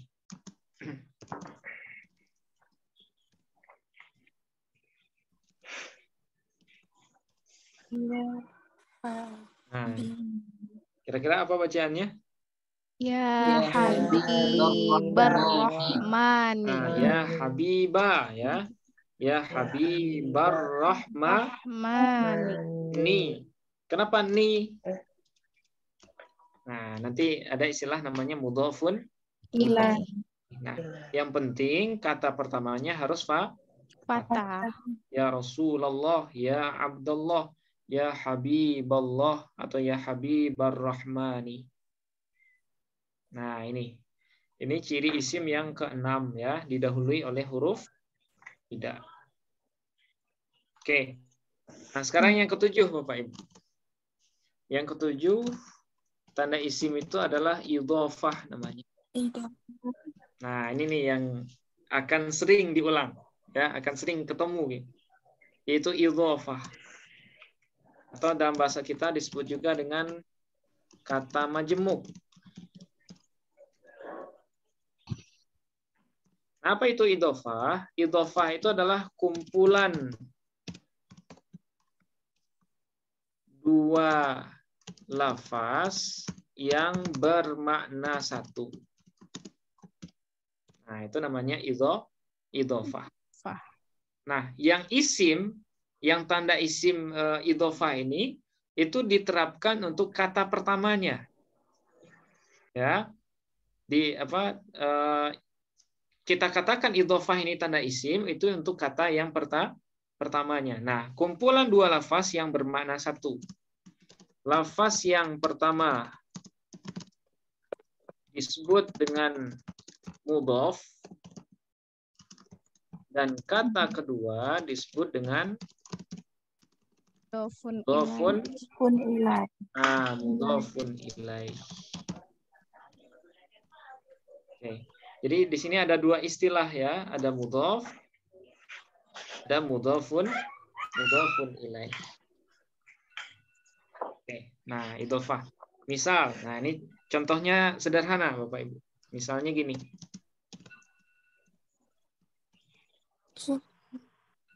Oke. Kira-kira kita baca apa ini? Ja'a Abdullahi.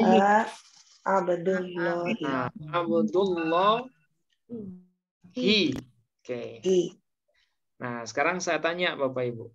Abdullah ini satu orang atau dua orang? Abdullah. Satu orang ya.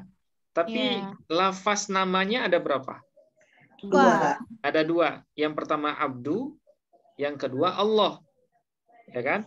Nah, gabungan dua lafaz untuk satu kata itu diistilahkan dalam bahasa Arab itu dengan idhofah. Ya, apa istilahnya?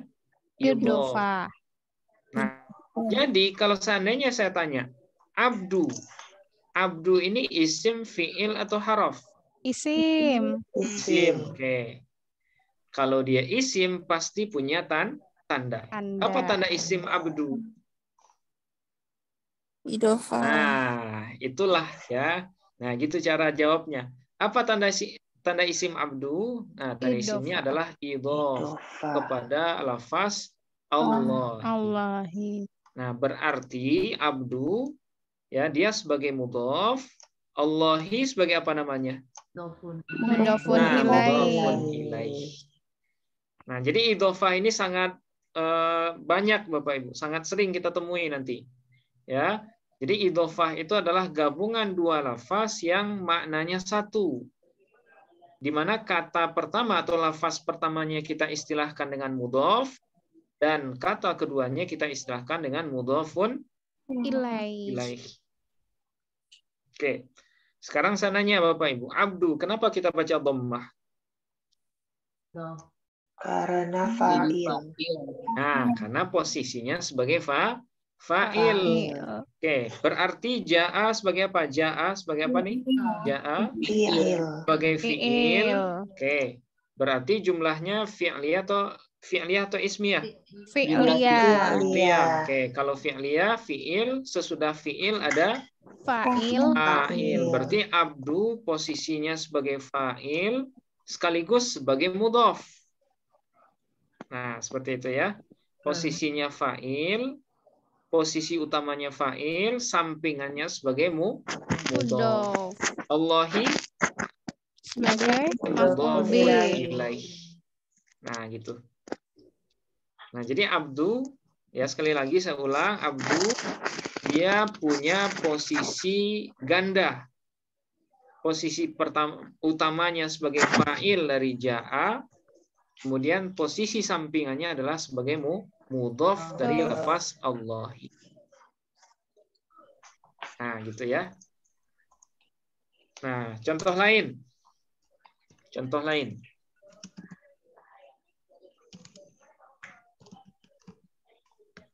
Nah, misalnya gini. Kira-kira kita baca apa, Bapak Ibu? Baitullahi Baitullahi kabirun. Nah, kabirun ya. Oke. Sekarang saya nanya, baitu isim, fiil atau haraf? Isim. Oke, kenapa dia isim, Bu? Tanda isimnya apa? Idhofah. Idhofah kepada lafaz Allah. Oke, berarti karena dia isim di awal, maka baitu posisinya sebagai Mubtada. Oke, selain mubtada berarti dia punya sampingan sebagai Mudhof. Oke, sekarang Allahi sebagai apa dia Allahi? Mudhofun ilaih. Mudhofun ilaih. Ya, nah di sini mudhofun ilaih dia selalu berbaris bawah kalau dia tunggal. Nah, kemudian baitu mubtada. Mana khobarnya? Kabirun. Nah, kabirun sebagai khobarnya. Baitullahi kabirun. Nah, seperti itu. Ya, baitullahi kabirun. Nah, di sini ada catatan. Nah, perlu mungkin kita ketahui bersama juga syarat mudhof. Ya, syarat mudhof. Nah, tadi kan baitu sebagai mudhof ya, atau abdu sebagai mudhof. Nah, apa ketentuan untuk mudhof? Nah, ketentuan untuk mudhof pertama tidak boleh bertanwin. Ya, tidak boleh bertanwin. Nah, coba kita cek. Baitu. Apakah boleh kita baca baitun Allahi, Bapak Ibu? Tidak boleh ya, karena mudhof itu tidak boleh bertanwin.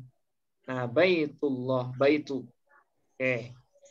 Kemudian yang kedua, tidak boleh beralif lam. Ya, tidak boleh beralif lam. Oke, coba cek. Baitu, apakah dia beralif lam? Tidak. Tidak beralif lam. Ya, karena dia sebagai mudhof. Mudhof itu tidak boleh beralif lam dan juga tidak boleh bertanwin. Nah, kemudian yang ketiga, harkatnya sesuai dengan posisinya. Nah, gitu. Ya, harkatnya sesuai dengan posisinya. Nah, sekarang saya nanya Bapak Ibu. Kenapa abdu? Dia kan mudhof nih. Kenapa kita baca dhammah? Posisinya sebagai fa'il. Nah, karena dia sebagai fa'il dari ja'a. Oke. Baitullahi, baitu. Dia kan sebagai mudhof juga. Kenapa kita baca dhammah? Karena kalau abdu sebagai fa'il, karena dia terletak sesudah fi'il. Nah, kalau yang baitu posisinya sebagai mubtada. Nah, karena dia sebagai mubtada, itu makanya kita baca dhammah. Nah, tapi kalau sebelum mudhof itu ada min misalnya. Nah, misalnya gini. Min. Kira-kira kita baca apa, Bapak Ibu? Baitillah. Baitillah. Kenapa baiti, bukan baitu lagi? Karena dijerkan oleh huruf karena jer. baiti sudah beda posisi. Ya, karena dia sudah dijerkan oleh min. Yang mana min ini tergolong apa tadi? Min? Huruf jer. Nah, dia tergolong sebagai huruf jer. Nah, itu makanya bacaannya menjadi baiti. Oke, contoh lain.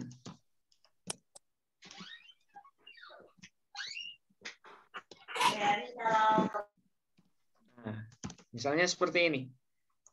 Zara. Apa makna zara? Berziarah. Nah, zara itu artinya mengunjungi. Mengunjungi. Ya, zara. Nah, dia fi'il madhi ini ya, zara. Kalau ada fi'il sesudahnya Fa'il. fa'il. Fa'il. Zara bakrun. Kira-kira baita, baiti atau baitu? Bapak? Baitullah. Nah, Baita. baitallah. Hahihu. Hi. Kenapa hi? Karena mudhofun ilaih. Nah, karena dia mudhofun ilaih. Nah, sekarang yang menjadi titik tekan kita adalah lafaz baita. Kalau di atas baitu, Iya, karena dia sebagai mubtada. ada. Kemudian min baitillah. Kenapa baiti? Karena didahului oleh min huruf jar. Tapi pada jumlah yang terakhir, zara bakrun baita, ya, baitallahi. Nah, sekarang saya nanya Bapak Ibu, kenapa di sini harkatnya berubah lagi? Karena dia sebagai Posisinya sebagai maf'ul. maf'ul. Nah, karena posisinya sudah berubah, ya. Dia sudah menjadi maf'ul bih pada jumlah yang terakhir ini. Bakar telah mengunjungi Baitullah. Karena posisinya sebagai maf'ul bih, maka harkatnya fathah. Nah, inilah praktek dari syarat mudhaf yang ketiga. Ya, harkatnya sesuai dengan posisinya. Zaro itu mengunjungi ya Pak Ustadz ya artinya. Gimana Bu? Zaro artinya mengunjungi. Zara ini artinya mengunjungi. Ziarah. Ziarah itu berkunjung, ziarah ya. Zara yazuru ziaratan. Ziarah itu dari kata zaro ya, mandi. Nah, ziarah itu dari kata zara. Iya. Nah, gitu Bu ya. Oke. Tapi kalau mudhafun ilaih, nah ini sedikit lagi. Mudhafun ilaih selalu kasrah jika tunggal. Nah, ini kaidahnya. Oke. Nah, itu ya Bapak Ibu. Jadi ciri isim yang ketujuh itu namanya adalah idhofah. Nah, itu gabungan atau kumpulan dari dua lafaz yang maknanya satu. Nah, di mana kata pertama disebut mudhof dan kata keduanya disebut dengan mudhofun ilaih. Oke. Sampai di sini Bapak Ibu. Kira-kira ada yang ragu atau ada yang bingung? Ada Ustadz. Ya, silakan Mbak ditanyakan. Ya, terima kasih banyak Ustadz. Saya mau bertanya yang ini tadi Ustadz, yang Ustadz tadi ada menjelaskan yang didahului oleh alif lam. Nah, alif lam itu tidak akan satu gerbong sama tanwin. Nah, itu kenapa ya Ustadz? Oke, kenapa tanwin dengan alif lam tidak bisa digabungkan? Iya. Nah, ya karena khusus untuk dua tanda isim ini, ya tanwin dengan alif lam itu sudah sejak dari kaedah asalnya ya, karena ini ada kaedah dalam bahasa Arab itu namanya al-aslu ya la yus'al. Al-aslu la yus'alu. Sesuatu yang sudah menjadi asal, ya punya asal itu maksudnya hukum dasar, itu la yus'al, tidak bisa dipertanyakan. Ini semacam aturan dasar dalam bahasa Arab. Ya, apa aturan dasarnya? Ketika sebuah isim sudah bertanwin, maka dia dilarang beralif lam. Nah, sebaliknya, kalau sebuah isim sudah beralif lam, maka dia terlarang bertanwin. Nah, itu sudah menjadi aturan. Sudah menjadi aturan atau menjadi aslu ya, kalau dalam bahasa Arab itu al-aslu la yus'alu. Nah, sesuatu yang bersifat asal, sesuatu yang bersifat hukum asal, itu tidak bisa diganggu gugat. Nah, bahasa kasarnya seperti itu. Dia sudah menjadi kaedah dasar untuk isim, ya. Jadi tanwin dan alif lam tidak bisa bergabung dalam satu lafaz. Ya, baik. Terima kasih banyak Ustadz. Ya, sama-sama, Mbak. Oke, mungkin yang lain silakan kalau ada. Ustadz, iya Bu. Kalau nun wikoya itu termasuk harkat takhalus juga nggak Ustadz? Ya khofat. Ya. nun wiqayah itu nanti kaitannya dengan fiil ya Bu ya, dengan fiil atau dengan yang fungsinya adalah untuk menyelamatkan kata sebelumnya supaya tidak dibaca kasroh.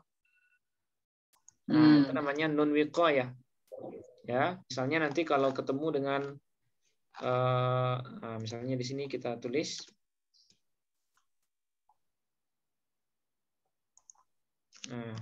misalnya darabani. Nah, ini hanya catatan saja, tambahan ya. Darabani. Nah, darabani. Nah, ini kan darabani artinya dia seorang laki-laki memukulku. Ya kan? Iya. Nah, di sini kan ada ya mutakallim. Ya mutakallim. Kalau seandainya di sini tidak ada nun wiqayah, ini bacanya berubah menjadi dorobi. Nah, dorobi. Kenapa dorobi? Ya, karena kehendak ia sukun itu harus kasrah sebelumnya. Nah, untuk menghindari supaya doroba, yang mana doroba ini adalah fi'il madhi, tidak dibaca kasrah karena bersambung dengan ya mutakallim, maka dimunculkanlah nun wiqayah. Nah, dimunculkan nun wiqayah. Dan nun ini berfungsi supaya kalimat sebelumnya itu tidak dikasrohkan oleh ya mutakallim. Nah, itu fungsi dari nun wiqayah, Bu. Ya. Nah, ini juga terjadi pada domir ya, seperti ini. Ni. Nah, fungsinya adalah untuk menyelamatkan kata sebelumnya supaya tidak berbaris kasroh. Nah, nanti di bahasan domir, insya Allah kita jelaskan, Bu. Dorobani. Oh, bukan nun yang kecil di bawah tanda alif itu ya Ustadz ya, yang menyelamatkan tanwin itu bukan nun, itu nun apa? Itu bukan nun wiqayah, Bu. Itu nun itu sebenarnya tanwin yang dikasih harkat takhallus. Oh, itu harkat takhallus ya kalau itu ya. Itu sebenarnya tanwin, karena tanwin itu sebenarnya nun sukun. Nah, misalnya gini. Qul huwallahu ahad ya, kan ada ahadun.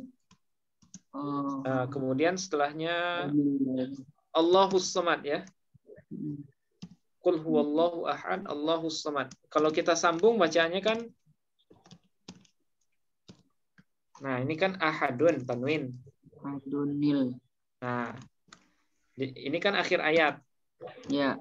Ahadun kemudian Allahu. Nah, kalau disambung itu nun, ini bukan nun wiqayah, Bu. Ini nun tanwin sebenarnya. Nun wasol ya. Itu. Nah, ahadun itu kan seperti ini. Jadi tanwin itu sebenarnya adalah nun sukun yang ada di akhir isim yang bertanwin.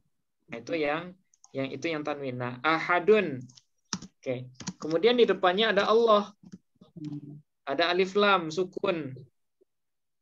Kalau disambung, itu kan nggak mungkin dua sukun bertemu di tengah kan? Ya. Nah, nun sukun yaitu tanwin, kemudian ketemu dengan alif lam. Nah, nggak bisa. Nah, karena nggak bisa, maka munculkan harkat takhallus. Nah, ahadunillahus samad. Nah, gitu.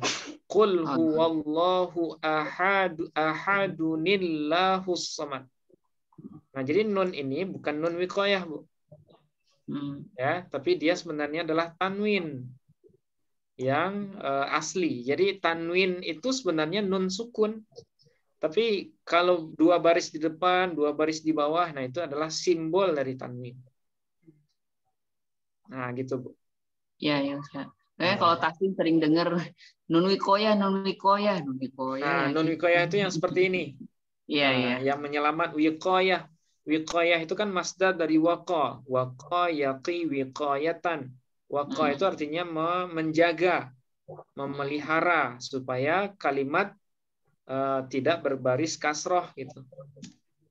Nah, nanti kita jelaskan di bab domir insyaallah, Bu. Makasih Ustaz. Ya, sama-sama, Bu. Oke, Bapak Ibu. Sepertinya belum bisa kita selesaikan sampai tanda isim yang ke-8. Nah, insya Allah besok kita selesaikan dan lanjut di materi setelahnya. Nah, sebagai latihan menjelang besok, Bapak Ibu mungkin bisa mempreteli beberapa kata di sini, mungkin 2 ayat saja. Nah, tentukan kalimat isim dan tandanya pada 2 ayat Al-Fatihah. Ya, pada Bismillahirrahmanirrahim, kemudian Alhamdulillahirabbil alamin. Nah, caranya seperti ini. Jadi perkataannya masukkan ke sini. Nah, kelas katanya kan isim semua nih ya. Isim. Nah, tuliskan kira-kira tanda isimnya apa. Nah, 2 ayat aja. Bismillah sampai Alhamdulillahirabbil alamin. Oke. Nah, sebagai latihan sederhana ya. Oke. Mungkin untuk malam ini kita cukupkan sampai di sini, Bapak Ibu. Ya, mudah-mudahan bisa dipahami ini. Kebanyakan nggak materinya? Mudah-mudahan nggak ya. Kita cukupkan, insya Allah. Kalau ada yang ragu bisa ditanyakan di grup juga. Nah, untuk malam ini kita cukupkan, kita akhiri dengan hamdalah. Alhamdulillahirabbil alamin. Subhanakallahumma. Ya. Ustaz naikin itu yang tadi PR coba saya lihat. Iya, nanti saya kirim. Setelah ini langsung saya kirim, Bu. Itu, Ya. Oke, kita akhiri dengan hamdalah. Alhamdulillahirabbil alamin. Subhanakallahumma wa bihamdika asyhadu an la ilaha illa anta astaghfiruka wa atubu ilaik. Assalamualaikum warahmatullahi wabarakatuh. Waalaikumsalam warahmatullahi wabarakatuh, Ustaz. Terima kasih banyak, Ustaz. Sama-sama, Bapak Ibu. Ya. Mohon izin duluan, Bapak Ibu. Ya, baik.